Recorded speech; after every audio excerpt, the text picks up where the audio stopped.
الرحمن الرحيم مالك يوم الدين. الحمد لله أحمده وأستعينه وأستغفره. الحمد لله خالق السماوات والأرض خالق كل شيء ورازق كل شيء وعطاء كل شيء. اليوم نتشرف بأن نستضيف الأستاذة الدكتورة رشيدة عبد الرحمن وحيد من ماليزيا، وهي أستاذة فول بروفيسور في قسم المحاسبة وإدارة الأعمال بجامعة الملك عبد العزيز. سوف تقدم لنا حوارا عن حماية المستهلك والاستدامة في التمويل الإسلامي الأصغر، أو بمعنى آخر تمويل الفقراء ونجاح ماليزيا. نجاح هذه المؤسسة أمانة اختيار ماليزيا في تمويل أكثر من 11 بليون رينجت ماليزي. بدأت في عام 1987 بنشاطها، وتعد من أنشط المؤسسات على مستوى العالم في تمويل الفقراء. نجحت نجاح عالي جدا في استعادة الأموال المقروضة بنسبة تتجاوز نسبة 97% بفضل الله عز وجل. اليوم في الصباح اطلعت على ورقة علمية غير ورقة الدكتور تتكلم عن تمويل الفقراء في ماليزيا. الميكروفون عندك دكتور، تفضل. السلام عليكم ورحمة الله وبركاته. وعليكم السلام. طبعا اليوم احنا سعداء باستضافة دكتورة رشيدة، بروفيسور رشيدة بالمعنى الأصح، ولنا شرف عظيم بالافتتاح يعني أو هي كزيدة أولى تبدأ بالحوار الأربعاء من فترة طالبات. دكتورة رشيدة هي فول بروفيسور في قسم المحاسبة في كلية الاقتصاد والإدارة في جامعتنا، وما شاء الله لها يعني باك جراوند عريق وكبير. يعني هي بتقول لي السيرة الذاتية حدثها 20 صفحة ما شاء الله تبارك الله.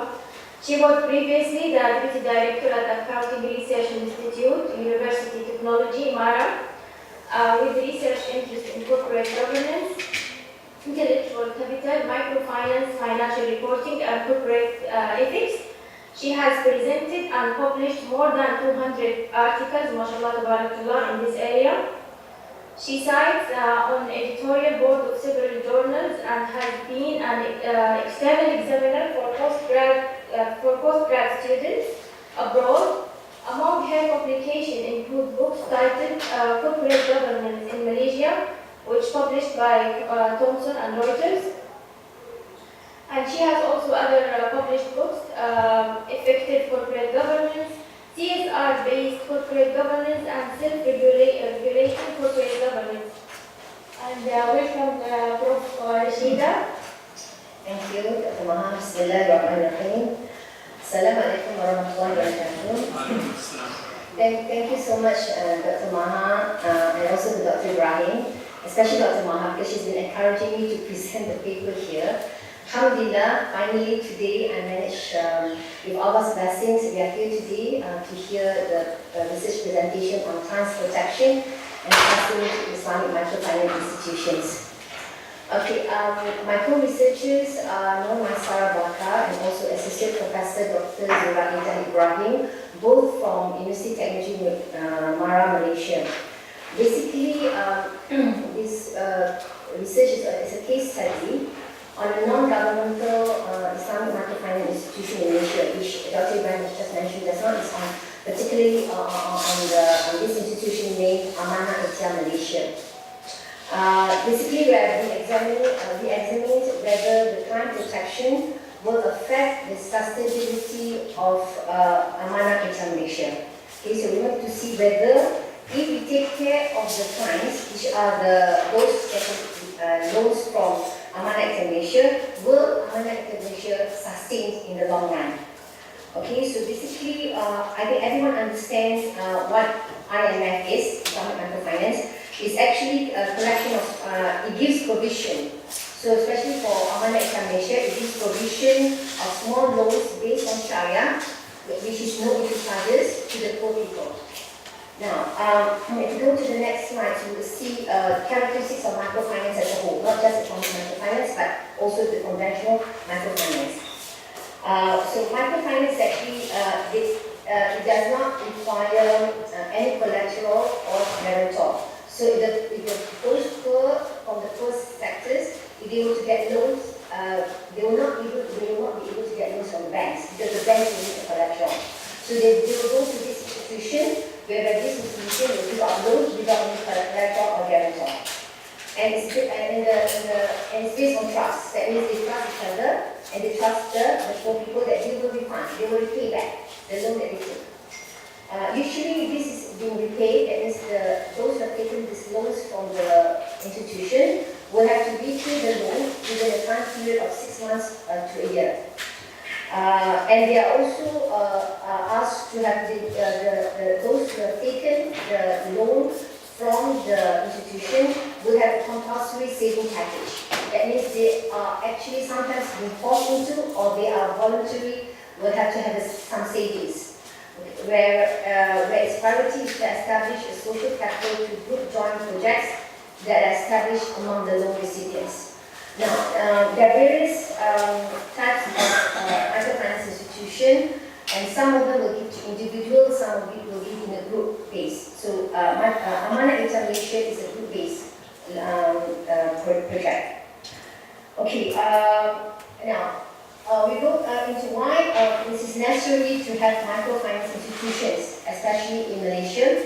Now, as you know, poverty level in Malaysia was very high. Now, sometimes around 1970s, the poverty level is around 40%, and since 2012, it has reduced to 2%. So basically, the government, the Malaysian government, has provided several strategies to overcome this poverty level, and one of the ways to combat poverty in Malaysia is to establish microfinance products. Okay, so that society can have access to the financial services to uplift their lives. As we mentioned earlier, the poor sectors, those in the poor sectors, they are not part of the financial inclusion because they are not able to take loans from the bank because the bank needs some guarantor or some mortgage from them. So to have them to be included in this, so we have them as financial inclusion to bring the unbanked poor, we call them the unbanked poor, into the financial mainstream. Now, once they get the loan from the microfinance institution like Amanah Malaysia, they will be able to undertake financial transactions. They have the opportunity to undertake financial transactions. If you can see in the photo, this is what happened in Malaysia. We call that pasar malam. I don't see that in Saudi, okay? Because these are those people who they do small businesses, and they don't have capital for that. So the capital will be they take the small loans from the microfinance institutions. Now, be able to have these financial transactions will help them to generate income, okay, and also to accumulate assets. By generating income and also accumulating the assets that they have, this will protect them financially against unexpected adverse events. If they are in problem, we will be able to help them to cope financially. Okay. These are examples of microfinance institutions in Malaysia. So various microfinance institutions. If you look at the first picture on the left, the first one is Amanah Malaysia with their logo, which is in 1987. Amanah Malaysia was formed in 1987 after they did a small survey. They formed the Grameen Bank. If you are familiar with Grameen Bank, I'm sure of that, in Bangladesh by Prof. Yunus. So Amanah Malaysia adopted that program from them. And we also have the phone, and eventually after 1987, more microfinance institutions start coming up in Malaysia, and even the banks are into it, even the UAE, and until up to 2012, we have the Bank Muamalat. So these are about 70 microfinance institutions in Malaysia. Now, a part of this microfinance institution in Malaysia, there are also the Malaysian Islamic Microfinance. Okay. Now, Malaysian Islamic Microfinance, there are some of them are non-government, some of them are government, and some of them are from the banks. And at the bottom, on the left is Mimbar. At the bottom is Mimbar Selangor. Sorry. That one is actually the state. It's only there are 13 states in Malaysia, and one of the states is Selangor. So Mimbar Selangor is actually for the state of Selangor, whereas the rest of the other microfinance institutions are actually for the whole country.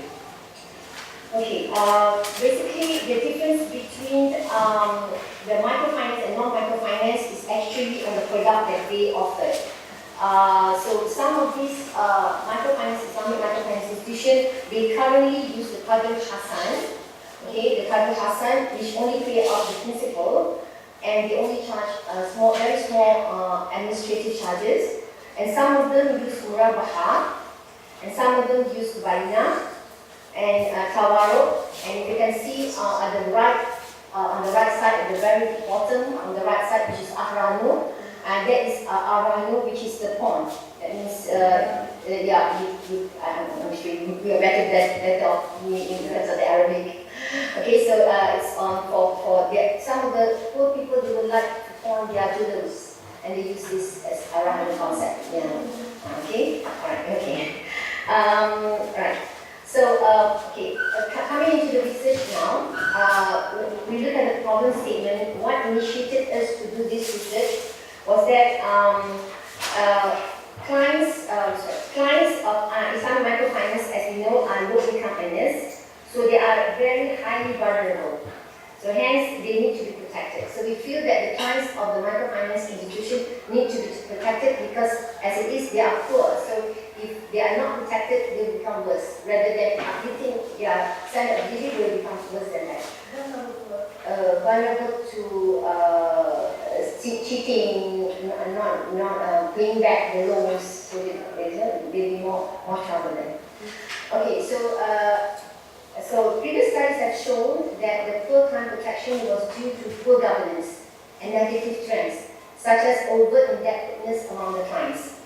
Now, because of the inefficient system for tracking indebtedness, that means there's no system, some of the microfinance institutions do not have a proper system of tracking who have not paid and who have paid. Yeah? And some of these clients, if you look at previous studies, they have shown that they had multiple borrowing.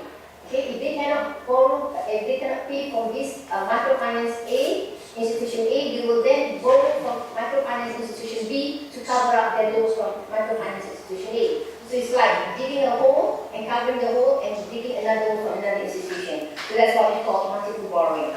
And also there's lack of analysis to assess the client's ability to repay the loan. So these are the problems that some of the microfinance institutions have been facing, which is not protecting the clients. So that's why we feel that the client's protection is necessary to ensure that microcredit products will not result in further impoverishment of already poor clients, and also to provide reliable channels for addressing clients' complaints. Now, because clients have been complaining that whatever their problems is not being answered by the institutions. So that's why we were looking at this, and we were thinking that we should be doing this research. As regards to sustainability, what sustainability means is the ability of the microfinance institution, this is the definition given by Thompson in 2013, is the ability of microfinance institution to help the poor on a continuous basis, where clients may benefit from the services to appropriate systems and processes of the institution. Now, what basically it means is that, now, being a microfinance institution, they're giving out loans, and they have to make sure that these recipients will have to pay them back so that they can sustain in the future. Yeah. So we were feeling. So basically, the studies have shown that if you take care of the clients, and the clients will be able to pay back, so you as an institution will be able to sustain for the long run. Okay. So ensuring the sustainability of Islamic microfinance in Malaysia is very important because their main objective of this microfinance institution is to alleviate poverty. So you must be sustainable in order to help the country to alleviate poverty. Yeah? Okay, we go on to the problem statement. And previous studies have also shown that failure of microfinance institutions around the world reflect how the issue of sustainability of microfinance can be deeply affected if they do not take care of the clients and ensure the clients' loan repayment on time. Now, example of this microfinance institution that we mentioned is Grano Sarjo Samstar, which is GSS. I can even pronounce it. It's GSS in Bangladesh, and there were 30 microfinance institutions in Ghana with having problems, and many in Andhra Pradesh in India. And the problem with all these microfinance institution is that because of these three problems that are listed down in the slides. One of it is inefficient system for tracking indebtedness. As we mentioned earlier, they don't have a proper system to track down whether these people how they have problem in paying back their loans. But they don't do like evaluation Yeah, they do. For whoever applied for Yeah, it, no? they do have that. That's why they say inefficient system. It's an efficient system. Okay. And another one is irrational growth expectation, and also lack of analysis. Yeah, this is what Dr. Maha was asking just now. Lack of analysis to assess the client's ability to repay the loan. So they have lack of analysis to do that. Yeah. So that's why. So that was the problem. So another one is that the client protection issue arose due to IPO of Compact Commerce Bank Mexico in 2007 and SKS Microfinance in India in 2010. Imagine a microfinance institution going for public listing, the initial public offerings. So that causes a lot of problem also. Once they go for public listing, the transaction cost will definitely go high up. So when they charge high to the recipients will have problem paying back, definitely. Okay, so these are the problems that we came up when we were reading the literature. And also there were complaints by clients that microfinance institutions are not accountable and transparent in serving them. As we mentioned earlier, they are lacking in their governance. They have problem in their governance in their institution. So they are not accountable and they were not transparent. And some of these clients have been cheated, okay, and overcharged. And if you read some of the cases, if you read the full paper, there are some cases, many cases of suicide reported in India because they will be pressured by the debt collectors for them to pay back. So that will lead to suicide. And unbearable pressure, like I mentioned earlier, unbearable pressure by debt collectors. And their payments have not been recorded. So there was no system of proper recording. So and that's how the recipients feel that they've been cheated. They have paid, and then some people say no, they have not paid, and there's no proof of that. It's because of the inefficiencies in the system. Okay, so having said all this problem, we saw there's a gap there. One of it is there's a little research that takes into consideration about client protection in determining the sustainability of IMFIS, which is the Islamic Microfinance Institution, particularly in Malaysia. Okay, and also previous research conducted on microfinance sustainability, but sources on client protection are scarce. That means they did not look into the link of client protection and microfinance institution. What they've done of previous research was that just looking at the sustainability of the microfinance, but not linking it to any other determinants. So what we have done here is to look at determinants of client protection and sustainability of microfinance institution. Now, and also studies in Malaysia have focused on repayment performance of AIM clients. In fact, we have done, myself and my team have done several other research in Amanah ATR Malaysia, the case study we're doing now. But we were not looking at the clients. We were looking more into the marketing strategy, their marketing strategy. And we were looking into how the feedback from the clients, but not looking at both of this interaction. Okay, so this case study is one of that. So we feel that the current study fills the gap by examining whether client protection affects the sustainability of AIM. So basically, the research objective is to examine whether client protection affects the sustainability of Amanah in Malaysia, which is a leading non-governmental IMFI in Malaysia. Now, for A, we will first of all examine the level of client protection in AIM. Now, the level of client protection will be measured by 4 determinants, which is B, transparency, C, accountability, D, transaction cost, and E, the organizational debt collection. We look into these 4 particular determinants, okay?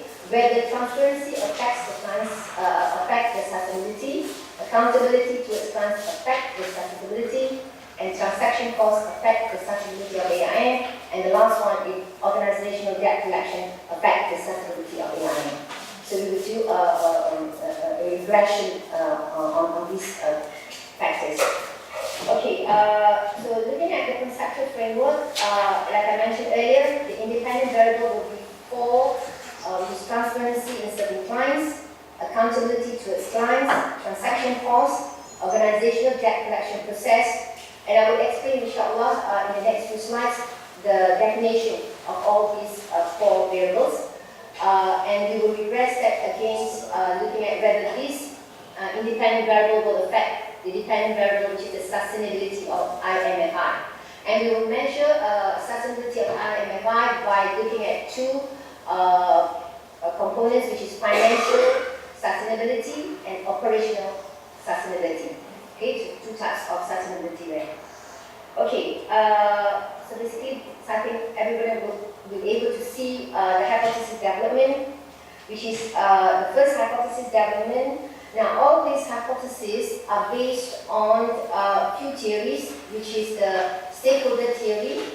We were looking at that stakeholder theory, which states that institutional will survive if you take care of your stakeholders, right? And we will also be looking at institutional theory, that if an institution has some system in contact, in line, then they will have to be able to be, the recipients will be protected. And we also look at some of the concepts in Islam, which is concept of brotherhood and concept of justice. Concept of brotherhood means we are responsible to each other, and we are brothers, so we are responsible to each other. So this is to avoid inequalities in societies. They are poor recipients, so we want them to be up together with the same level as the well-to-do of societies. Okay, so the first hypothesis, which is H1, the first one on the left, there's a significant positive relationship between transparency and sustainability level. So we were saying earlier, using the stakeholder theory, institution needs to be transparent, in order to help the recipient. And we're also saying about the institutional theory just now. The institution must demonstrate certain behaviors. Example, they must have justice, balance, trusting, trustworthy, clear communication. Okay? Clear communication towards the stakeholders, which is the recipients. Yeah? Like we mentioned earlier, they were having problem. The institution was having problem. Yeah? So being protective of client data, that means they must be protective of the client data, and they must be transparent with whatever they do. Institution will gain trust from the client, and the client will be more secure to borrow and pay back their loans. Okay, so that's why we are saying there's a significant positive relationship. The higher the level of transparency, the better your sustainable level will be. Okay, the second hypothesis would be looking at accountability towards client and the level of sustainability. Now, we use institutional theory here, saying that accountability towards client. Now, accountability here would be like having proper tools, proper processes in serving the clients, proper codes of conduct. Okay, that means they are accountable. That means their staff are accountable to their clients. The staff are not just working for the institution, but the staff are accountable to the clients. And the example would be like the codes of conduct of the staff. So the institution must have a code of conduct of the staff, and also must have a proper format of debt collection and system. Okay, so we are saying here that if the accountability of the organization or institution is high towards the client, then the level of sustainability will increase. So that's why there's a positive relationship there. Okay, right. Going on to hypothesis 3, this is a negative relationship. Okay, because we're talking about transaction cost. Transaction cost here includes now it should not be high so that the recipients will be able to pay back their loan. So the transaction cost should not be high to protect the client in repaying their loans. So that's why we're saying that the lower the transaction cost, the higher the sustainability. That is, the lower the transaction cost, the clients will be able to borrow and be able to repay, and the institution will be sustainable. Okay? Right. So inshallah, if we look at this NLH 4, this is the hypothesis 4, looking at the positive relationship between organizational debt collection and sustainability level. Now we used here the institutional theory. That means the institution must adopt a certain policies and management practices. Example, they need to have a debt collection policy. A debt collection policy to prevent clients from being over-indebted. Example, you were saying just earlier that we need to make sure that they have not made many loans before from the other institution. Because sometimes in Malaysia, like we saw just now, there were many microfinance institutions in Malaysia. And among them, they're not linked.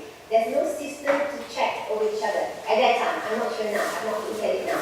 Okay? I'm talking about 2018 or 2019, but previously they were not linked between them. So if one person comes to AIM to borrow, and you can also go to Dr. Maha to borrow, another institution. And I don't have any check and balance there to check. Yeah? So that's why we're calling it indebtedness. They are so deep in debt, they will not be able to pay.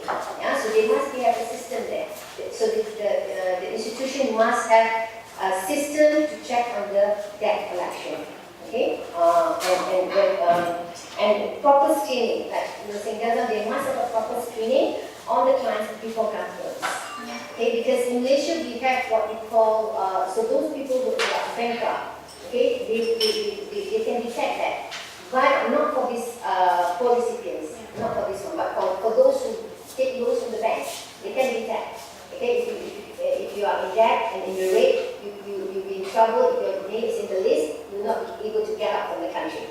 Okay, but not for those microfinance institutions. They don't have that yet. So, inshallah.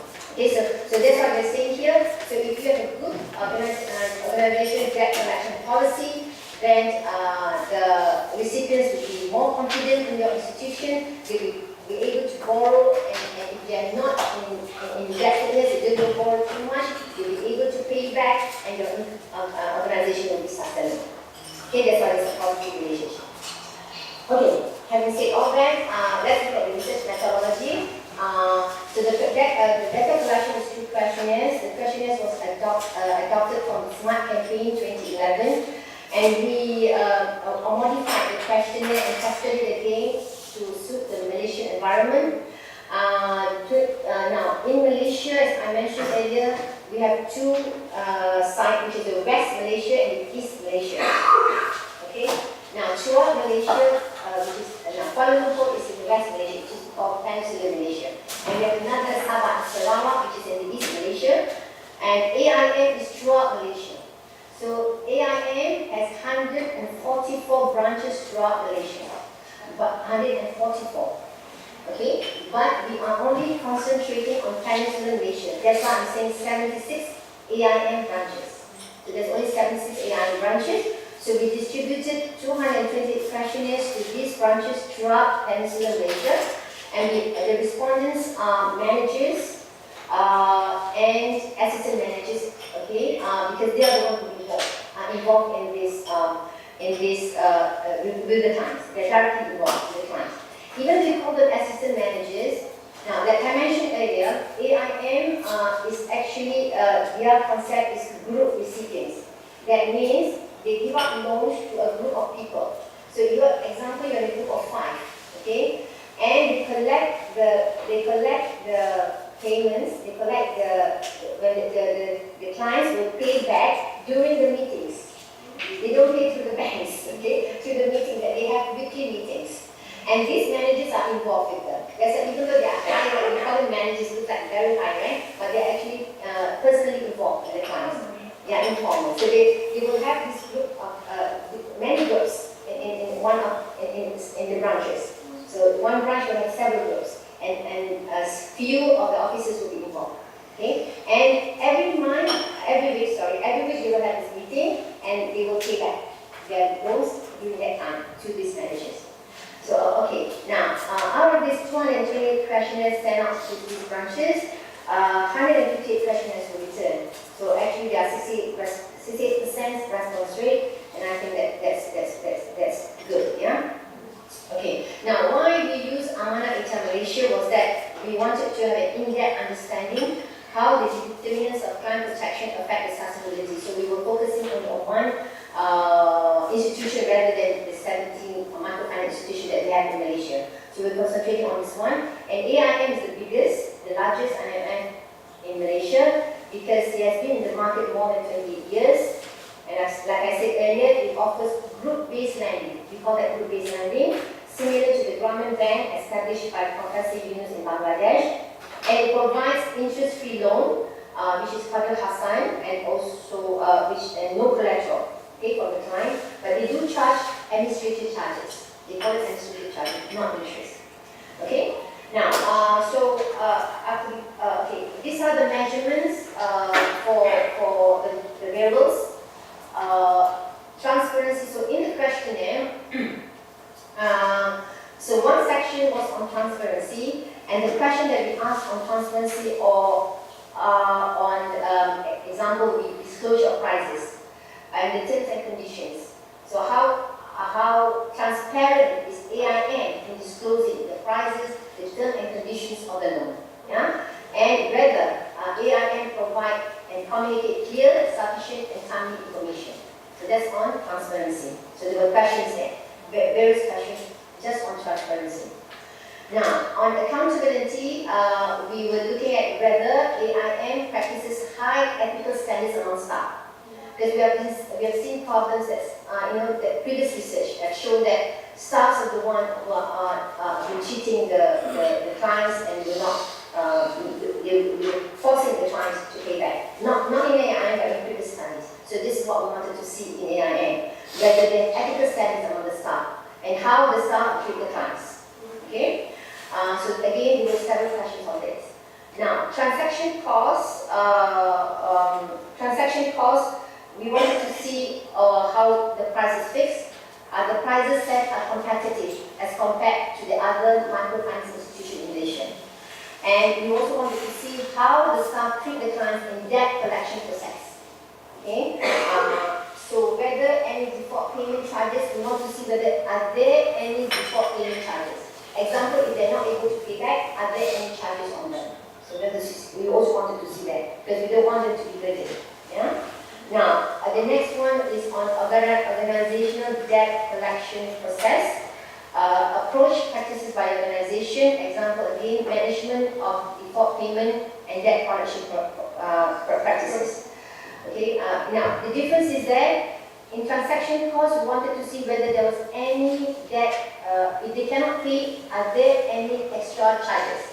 But in organizational debt collection process, we wanted to see the process. If you cannot pay, what do these people do? Okay, do they torture you or they force you or something like that? So it's slightly different between the transaction cost and organization debt collection process. Now, as regards to sustainability, we were looking at, as mentioned earlier, financial and operational sustainability. Now, in terms of operational sustainability, we were looking at the number of clients over the years. So is there any increase in demand? That's why we define operational sustainability as whether there's any increase in demand of their products from AIM. Whereas financial sustainability is to look at the capability of the institution to cover all costs. So we were looking at whether there's any increase in earnings and or any decrease in expenses. So more into expenses and earnings. when it comes to financial sustainability. And the last section of the questionnaires, we're looking at the general information, more of the demographic information. And for those who are not familiar with IM, you will see that Amanah Exam Malaysia, most of the recipients are women. The women are the ones who ask for the loan. Now, because when they ask for these loans, we're making businesses, small businesses. The earlier slide I showed you the photo, which we call Pasar Malam, and they have small, small businesses that say selling vegetables, selling burgers, selling, But it's coming out. It's coming out in Saudi. I saw the small thing just outside the ladies section yesterday. Coffee making. I'm sure they did not take the loan for microfinance, but it's coming out also that small booth like that coming out. Now I saw them in front of the ladies. Yeah. So that's good. That's a great change in Saudi, I see. Okay, looking at the results now. This is the descriptive results for the client protection dimension. Now for transparency, if you look at the mean, it's 49.23. Now the percentage is actually the percentage of the whole value. Okay, it's the total value. Percentage is total value. That means the mean. Okay, the Likert scale of this questionnaire is 1 to 6. The maximum is 6. Okay, so when you get all this question, so you see the maximum is actually 54. That means the number of questions multiplied by 6. So you know that the 54 there, maximum. And out of the maximum 54, the mean is 49.23. So if you divide 49.23 to 54, you get 91%. 49.23, you divide that by the maximum, so the mean is actually 91% of the total value. So we convert that into percentage. Okay? So the same thing with accountability is 60.15. So if you look at this, the mean, not the percentage, you will see that accountability is actually in terms of the mean, right? But if you divide by percentage, it's the same as accountability. Yeah, so you just looking at the percentage, you will see that all of them are above 50%, and on average, total client protection dimension is 88.25%. So what we can conclude here is that the client protection is high in AIM, because it's 88.25% as a whole. But if you're looking at individually, you see that transparency and accountability is very high as compared to transaction costs and debt collection process policy. They are 91%. Okay? Alright, so I go to the next slide and leave the questions to the end. Inshallah, if you have any questions. Okay, now this is just the Pearson correlation to show that there is a positive relationship between sustainability and transparency, and so we go to the next slide to look at the regression results. Now, from the regression results, if you look at this, you see the star there, only for accountability, which is the third row, a p-value of 0.030, there's a star there, to show it is significant at the 5% level, and also debt collection process policy. So you see here that transparency is not significant. Now, maybe transparency is not significant because being a non-profit organization, they are not, they don't need to be transparent. When you see transparent is disclosure. They don't need to disclose their reports, okay, to the clients, and they're not required also by the regulators to disclose their being NGOs. Yeah. Okay. Accountability. So we look at the other one, which is not significant, is transaction cost. And transaction cost is not significant, maybe because the transaction cost is because it's on Qadr Hasan. Okay, so there's no interest charges there. So maybe, so that's why it's not significant. But I'm more interested to look at the significant result, which is accountability and accountability and also debt collection process policy. So I will summarize the results in the next slides to summarize the whole results. Then let's have a look at accountability. Accountability it shows has a positive relationship with the sustainability of AIM.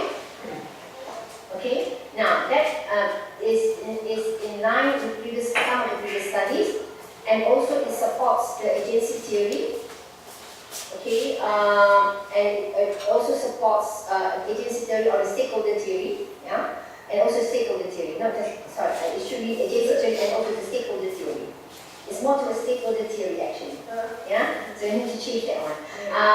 The theory argues that there should be appropriate policies, structure, and management will have to be more sustainable in the market. That means they must have appropriate policies and strategies to have the times, okay, in order for them to be sustainable.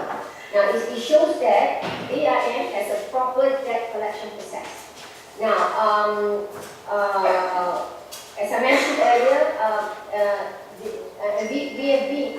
I've done a lot of research with AIM, and I've also been into AIM personally and look at their system. And they do have a system, a computerized system, whereby in terms of debt collection and also distribution of their loans to the clients.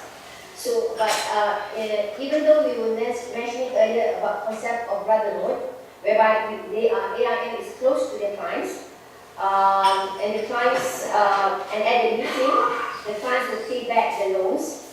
But we was mentioning this to AIM, that they still need to improve the staff training in providing the services to the clients. So because they are lacking of staff, okay, so they could improve that. And so we suggested to them to use the concept of volunteering services, to have more people to volunteer and to do a volunteer service. Because this is a non-profit organization, okay? So they should have more volunteers to have the weekly, because this is weekly affairs. You know, so it's very strenuous for the staff actually. So it would be good for them to have more training and more volunteer service. Okay, the next one, the debt collection policy showed the most significant result, and it is supported by the institutional theory, the concept of brotherhood, the concept of justice, but we also suggested to AIM to give attention to the client's credit history. Okay, so that means, and they do have that now. Okay, they do have that now, whereby they will have a system whereby to look at if these clients are actually not one-off. They will come back and make a loan again. They have to be paid within a year. So once they have to pay their loan within a year, after 2 years, they will come back and make another loan. Okay, and having done this, we also, I will tell you more about AIM after I finish this research, inshallah. So these are the things that we suggested to AIM. Okay, now, significance of the study, specifically, this study helps AIM to improve its service to clients without sacrificing its own sustainability. And AIM is able to identify which part of its practices that needs improvement. Islamic products such as Murabahat and Ijara are able to have AIM to reduce charge imposed to the clients. So they have done that, they're using that now, instead of just Abdul Hassan. This study has exclusively contributed to the industry of Islamic microfinance. It provides an understanding on client protection issues to the finance industry, and also enable institutions, regulators, and academic staff to identify how client protection can contribute to the sustainability of the institution. So if you protect your client, you'll be able to sustain. This study is significant to the industry as a whole, since studies on client protection and sustainability are limited, and the findings of this study will complement previous studies available in this industry. Now, another interesting thing with AIM, which we have done, is that inshallah, we have time, inshallah, next few semesters, I will present another paper on AIM. Now, whereby we did a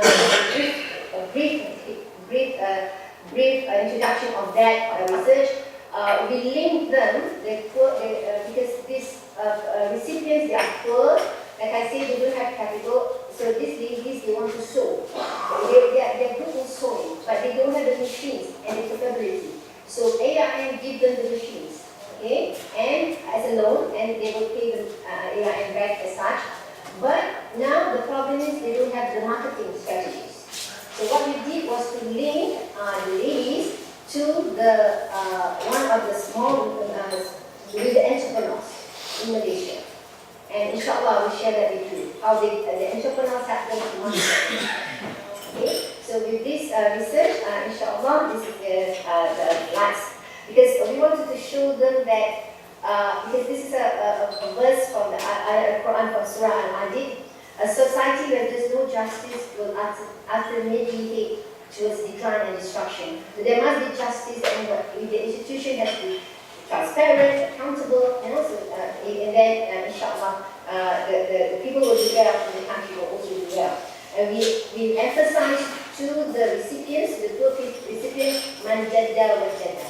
That means where there's a will, there's a way. So we actually motivate them. They are lacking on motivation.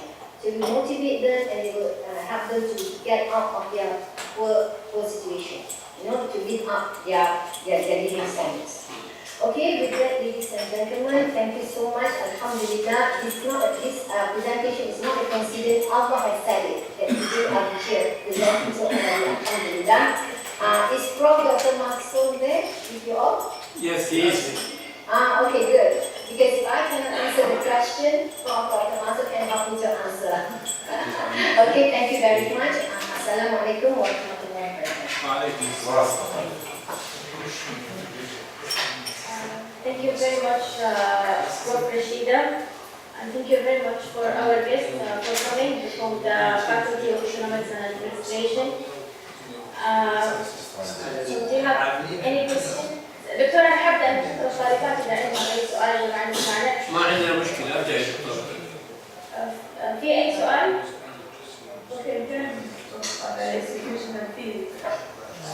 دكتورة ما صاير عندنا سؤال، تفضلي دكتورة. I just want to know which part of institutional field using can to follow the course process. Okay, basically more so for the transparency and accountability, because we look at whether these institutions are demonstrating the certain behaviors. Yes, the normative part. Okay. Yeah. And you want to focus on the normative part of the institution's field? Yeah, just on the behaviors, how the organization behaves. Okay. Yeah, the behavior part. What about, since you were saying that this kind of organization are not falling under authority regulators? They are regulated, but not the banks. The banks are more regulated as compared to them. So they do have this, but because some of them are non-profit organizations, so the understand different regulations as compared to them. No, they're not following the bank regulation. Definitely. Thank you. It's very interesting, very nice finding as well.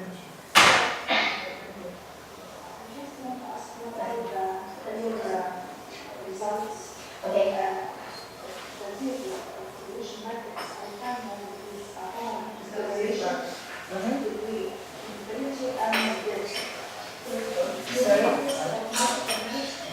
Yes, we did that.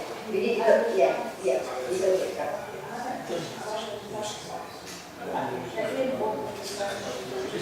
Sorry?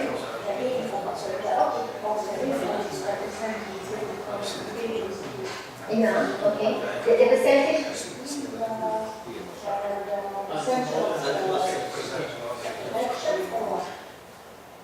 The percentage, want to show the percentage of the total value. Rather than just taking the means. Because the means is not representative, because the number or maximum, if you look at maximum numbers, is different. So that's what we divide. Yeah, we can do that, but we did I think it was much easier to do this. We just divide the mean with the maximum. No, not totally different. Really? Instead of 84, it's about 88. But we use this one, but basically it was like more or less the same deduction. It doesn't run that far. That's not much. Thank you. Thank you for your comment. Thank you very much, Professor Rashida. دكتور إذا عندكم أي سؤال؟ نعم. طيب تسمحي لنا احنا في إدارة الأسئلة we will use a different methodology or approach. We will give our comments in total, and then she will answer in total also, instead of answering one by one. This will summarize the time, because maybe some of the questions will be repeated, or the idea will be repeated. I have 2 points, Professor Rashida. My first point is that what are the ratio that AIM is covering in Malaysia in giving loans? How much percentage? Sorry, I can't hear you. Okay. What is the ratio that AIM covering in finance in Malaysia? I mean, in microfinance, of course. I mean, if the total is, for example, as I have seen in some papers, AIM already presented about 11 billion ringgits. How much is that compared to the total required for microfinance? This is my first question. Yes, total size, of course. Number 2 is when you are talking about administration costs, you're saying that they are charging 10% of the administration cost. Do you think that 10% is really very high? Because if it is a small and poor, organization that just have, as you said, one sewing machine or something, and then you will come and charge 10%, isn't that too much? And then I will pass the microphone to Dr. Omar Hafiz. Some of the brothers, Dr. Ahmed Al-Rafi and others, they have referred back to ayah 25 of Al-Hadid in the Quran Al-Kareem, and they think that your implications is not proper. The ayah meant completely different meaning that what you have thought. Jazakallah. Dr. Omar Hafiz now will ask you his questions, and then Dr. Saad Al-Ihyani. Thank you, Dr. Ibrahim.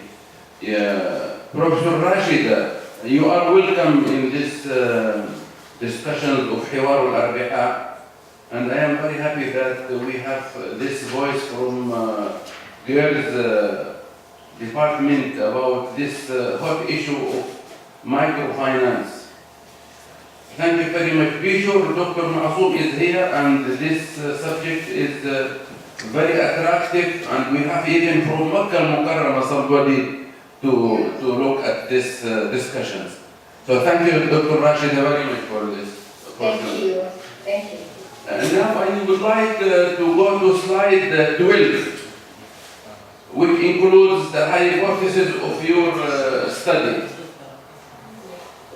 It seems that the sustainability level of the institution is the dependent variable, and all other variables are independent. Why you did select this sustainability level of the institution, while more important is the status of the poor people they were financed? This is the first one. The second one, that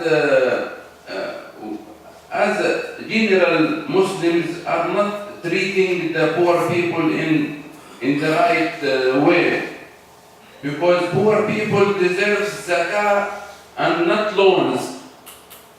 It seems that this model of AIM in Malaysia is taking some cost from the poor people.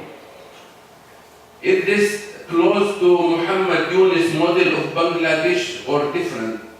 This is not clear in the paper how it is different and what is the mechanism of giving loans to poor people. Thank you, Dr. very much. Dr. Saad. Thank you.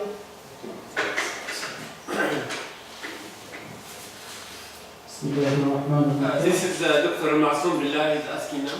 Thank you very much. Thank you very much, Prof. Rashida. It's an excellent lecture, and personally learn a lot from your thoughtful lecture. In fact, Prof. Rashida she is one of the brilliant scholars in Malaysia. And then that's why I should acknowledge and admit. And when we talk about the women empowerment, Islamic finance, she is among them. No. So we are proud of her. So now, I do not have much question on this excellent lecture, but I have some, since this paper is going to be very useful paper and timely, and I believe it's going to be published in a very this reputable journal, inshallah. So I have some comments that if Prof. Rashida could add, those are the issues, and continue about it would be more valuable, inshallah. Yes, thank you, Prof. First is the guarantee issue, because we do not have the collateral in this particular loan scheme and AIM. So now the guarantee issue is not really clear here. Now, can we suggest here the repayment plan actually? So can we suggest here that repayment can be guaranteed by group account? It is not clear in Prof. Rashida's presentation. I believe all those what I'm going to mention is already in her mind, but probably just to remind, she may add those are the points actually. So now, group account is one of them, and the second alternative is zakat. As Dr. Omar Hafiz mentioned, because this is what we mean not to enrich the rich. You understand that? So we are going to help the poor people. So now, in this figure, can we get the help from the zakat fund? In Malaysia, we have the PPZ by Umar. Okay?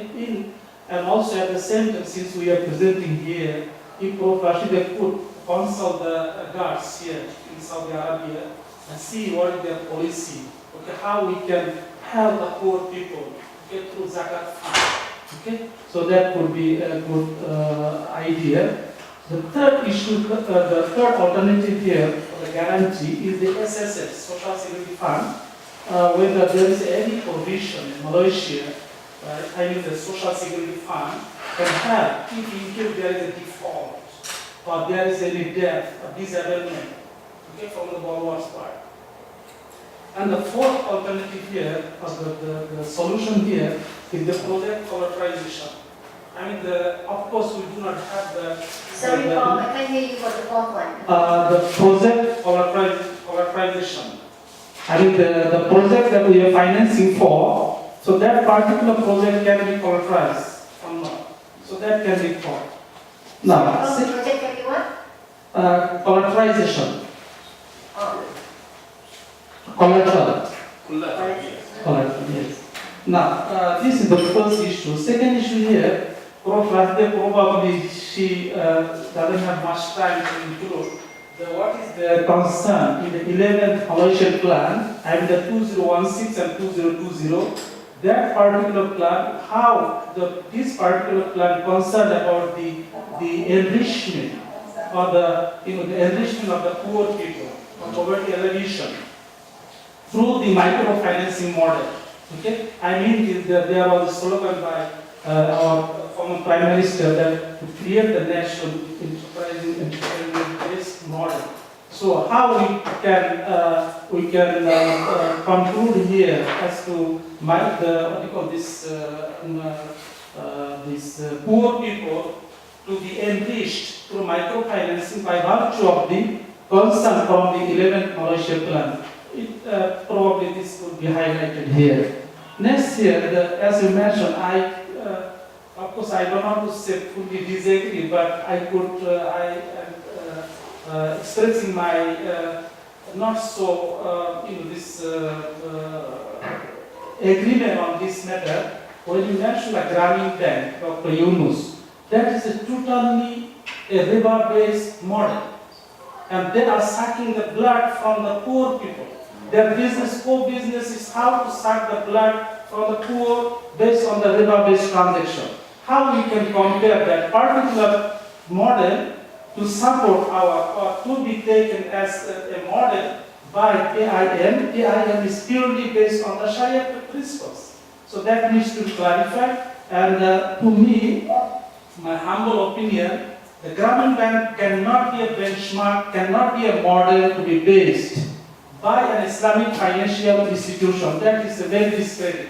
We have to be very careful about this matter, and because there are a lot of other issues involved here. Number 4, the debt collector policy. I really appreciate what Rashida has highlighted, because we are little bit loose on that matter because of in most financial Islamic or conventional, when you come to the debt collector issue, so this debt collector are basically based on basically the street collector, actually street people, whereby they don't have manner, they are gangster and all that. They are being engaged to collect the debt with all those the forces and everything. So that if Prof. Rashida could come up with a recommendation here, not a street collector, but system is very good, as she mentioned already.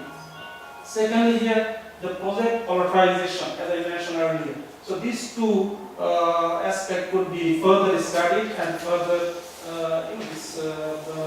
developed in order for them to make the debt collection policy and so on. Now, the next issue here, that Qard Hassan. Qard Hassan, as I know, we have also great ulama here, many scholars, they may correct me. The Qard Hassan should not involve any, this by the name of Sabit Church, but it resembles with some riba somehow.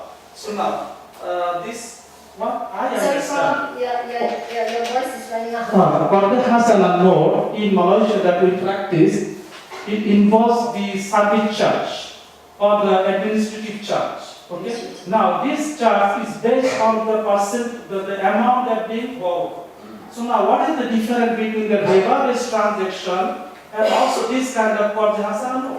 It has to be clarified, because I have serious discussion with many Sharia scholars also in Malaysia, and I have pointed this matter seriously out. Okay.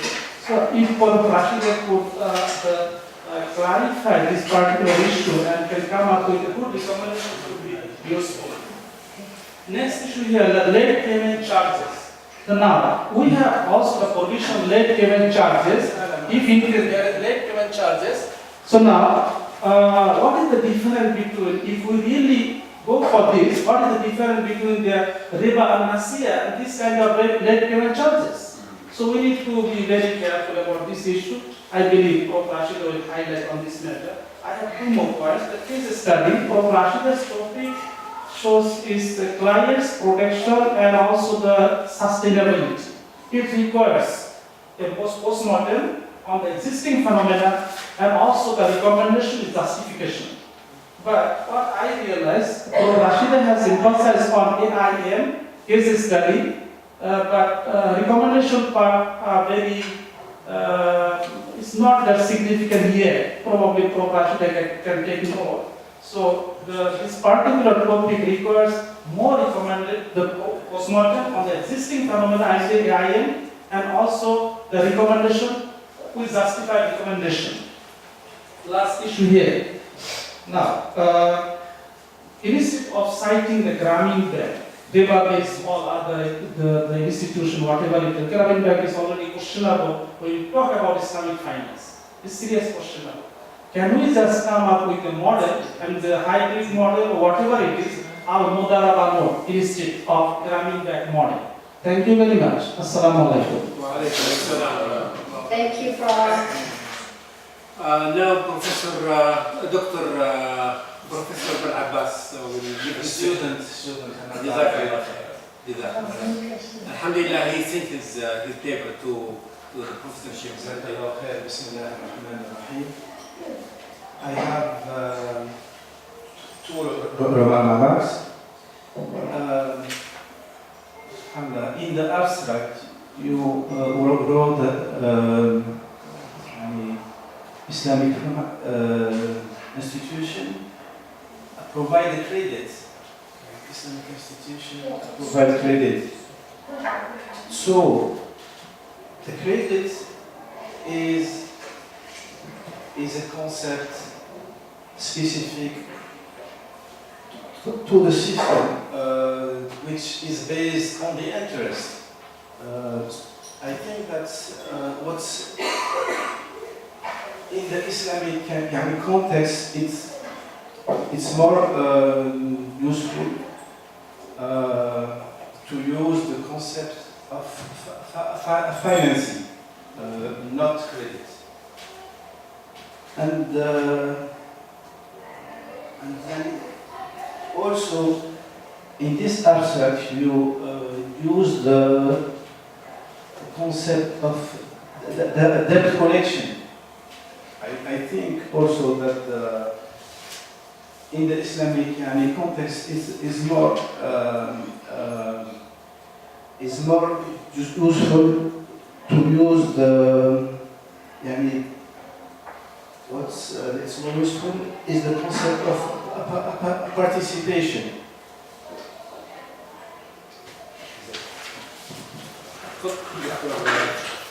دكتور كريم عالم.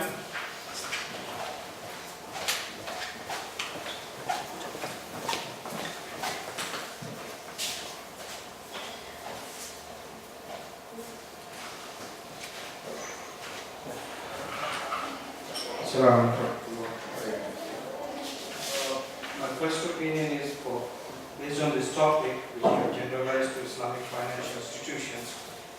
Basing it on the questionnaire of just one organization will not be very fair. If you put AIM, then it would have been justified, because just basing it on that, and that to the questionnaire were not done independently, it was done through the bank itself. Again, there could be some bias. I don't know. Most of the questions have been already covered by Dr. Masoom, which I had. Your policies which you are recommending, some details should have been mentioned in the paper. More of the recommendation is superficial. So I think we should look into that. And there are new Islamic financial institutions running in India. One of the most popular ones is Jansan Seva. You can just note it down and look at it. What is it again, Doctor? Jansan Seva. JANSAN. Thank you. Thank you. Thank you, Dr. Arash, for your presentation. I will start by the model. In your study, 4 variables are used, and you call them client protection. I don't understand why you use this term. It's not clear, the term client protection. If we say that accountability, debt collection, transparency, and transaction costs are client protection, it's not. It's wrong. It's not right. Institution protection. No, but she said it in the study. Client protection. It's not client protection. It's an I protection. It's a protection for the institution. It's not for the client. This is it's not clear. And so here the concept or the notion of client protection should be reviewed. From the client. Protection from the client.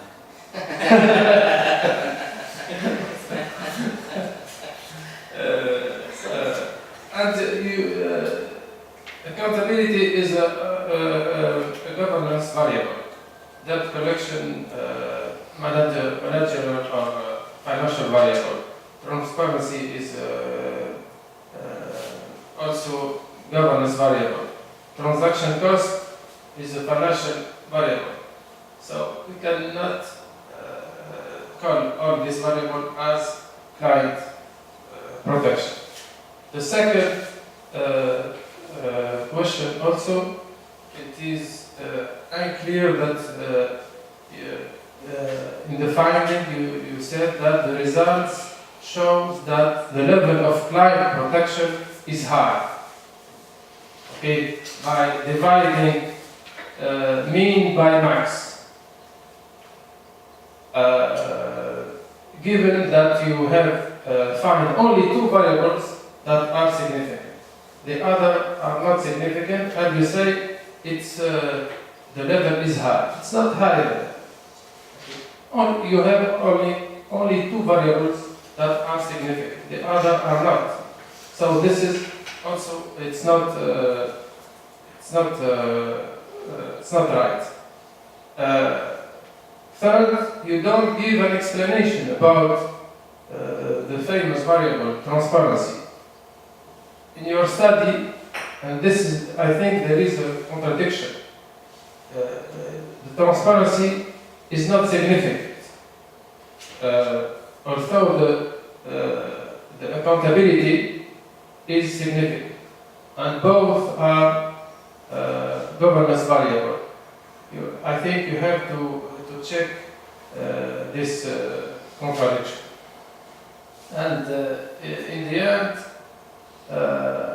for the dependent variable sustainability, you mentioned that it is financial. We don't understand if it is financial or operational variable. And what is the proxy used in this study? It's not indicated. Thank you very much. Assalamu alaikum. Muhammad al-Rahim. Thank you very much for the interesting paper, Dr. Rashid. I have, I think most of our colleagues, covered some of my concerns. Here, you mentioned in the findings that you're talking about the aim of the concept of brotherhood is to AIM is to be accountable to others as being promoted in the concept of brotherhood. Well, can we use the SRS score, social responsibility score, because it's being used widely? Is it a social responsible investment? Of course, they're going to generate a huge profit. Plus, they have a social impact in the community. Why don't we just shift a little bit to look to the SR? I don't know if they have. Malaysia is well known. Most of the financial institutions they have the SR score.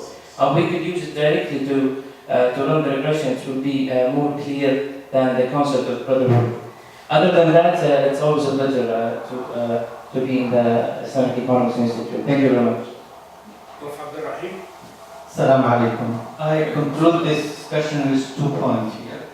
One about the method, not the methodology using on jumping to the conclusion. One, the information taken from one institution among all these institutions practice this kind of microfinance. Second, they use a questionnaire, and for the people working in this institution, the answer is only their perception, their understanding. There is no numbers there to verify their response. So, in using this method, we only taking this people view of that. So we cannot consider the conclusion which we jump to it, this represents a fact.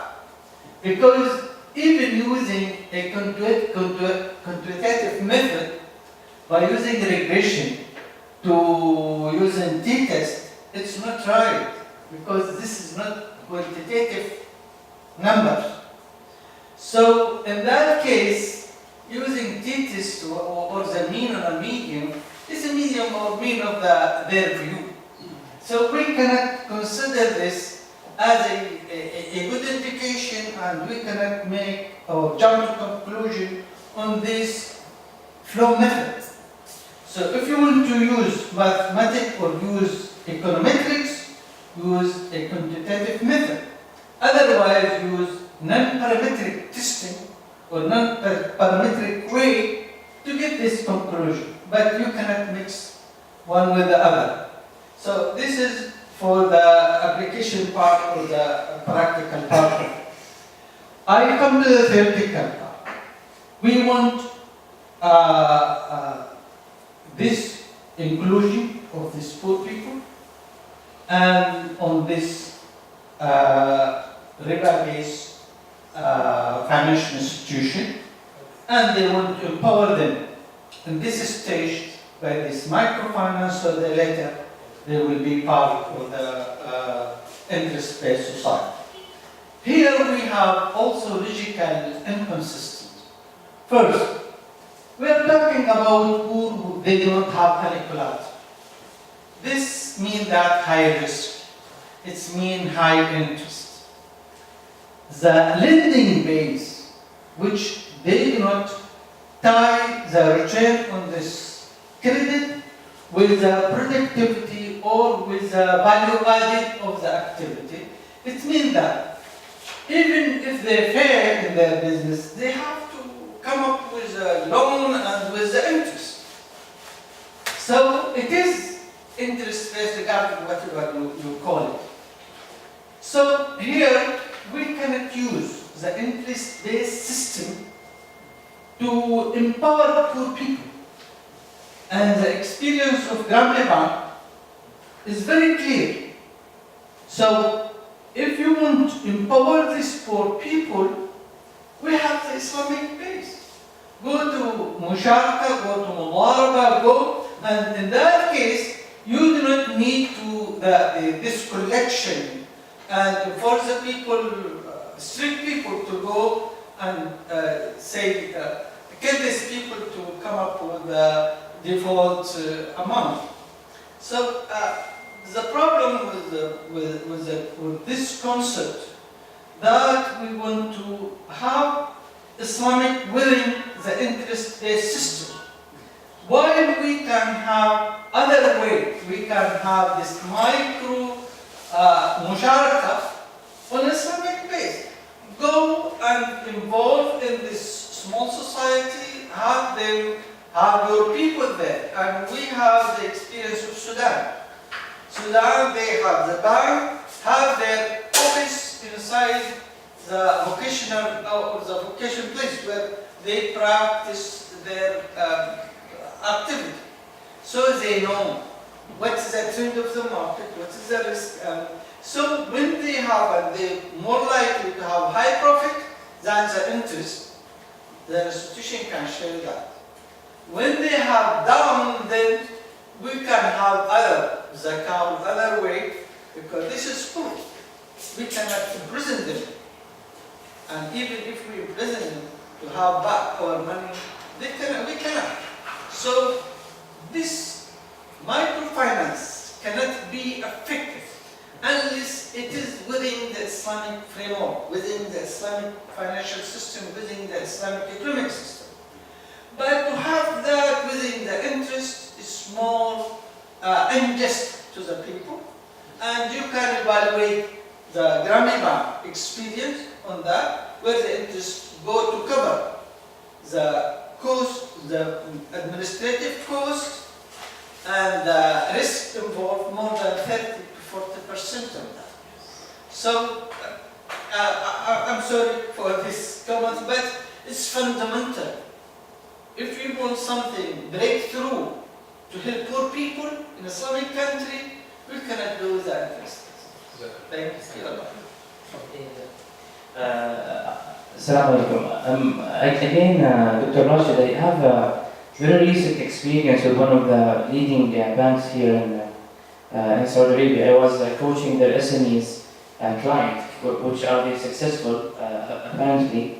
And one of the leaders in this bank, he said, we are thinking and testing to use the concept of VC, venture capitals, in a microfinance level, which is, as you say, musharaka based. So they have this brilliant idea, and they let's say they have in their portfolio 10 billion riyal. So they will have like very fraction to test as what they call MVP, a minimal viable product, to engage real Islamic financing activities by using the venture capital. So they have a brilliant idea, and this will be very soon, I think, in the Saudi market. And I think it's really worth to implement and test in a such, as you said. This is the fundamental issue that we are include or actually we are trying to engage our pure and clean Islamic economics and Islamic finance to integrate it to the as you say, halal riba. Halal riba concept.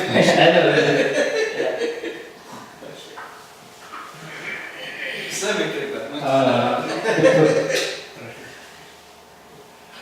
Dr. Rashida, thank you very much.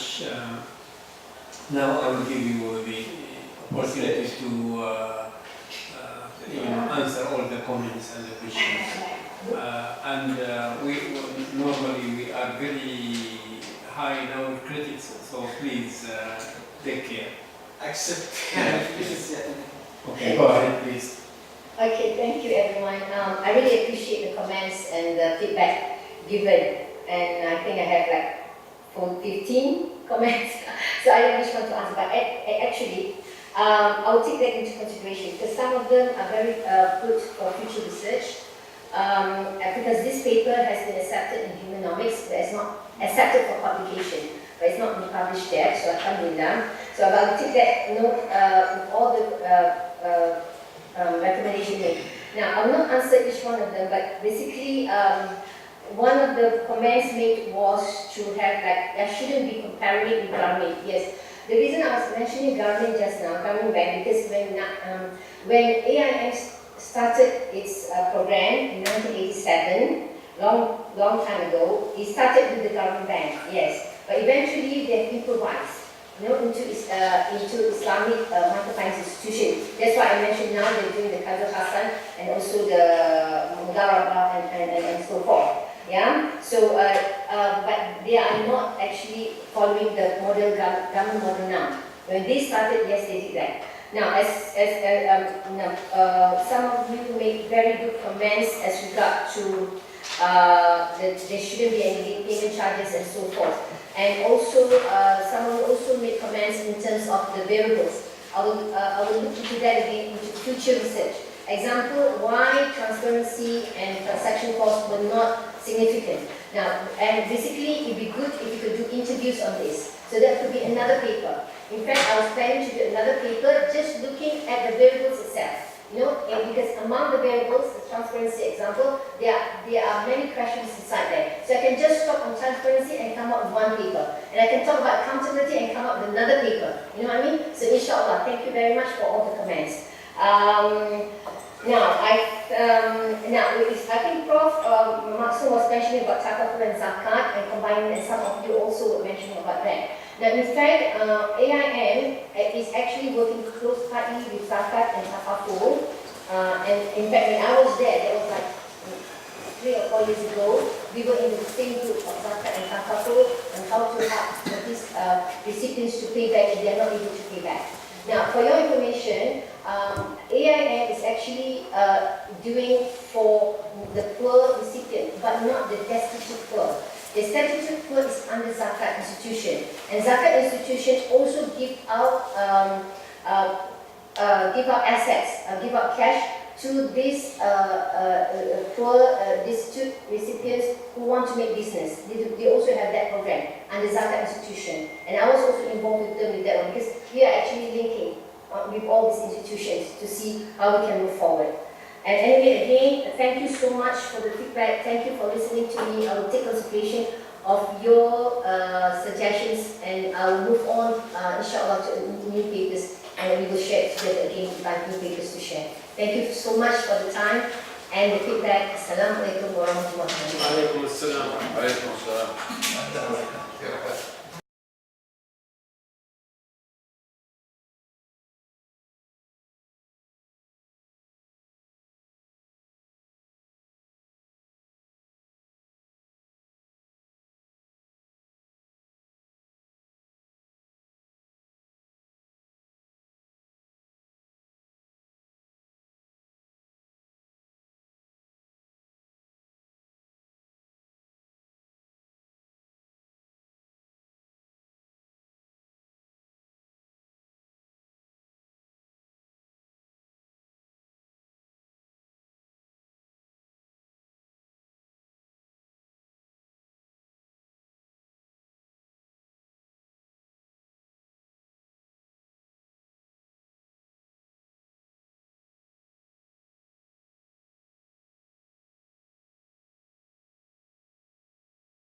شافها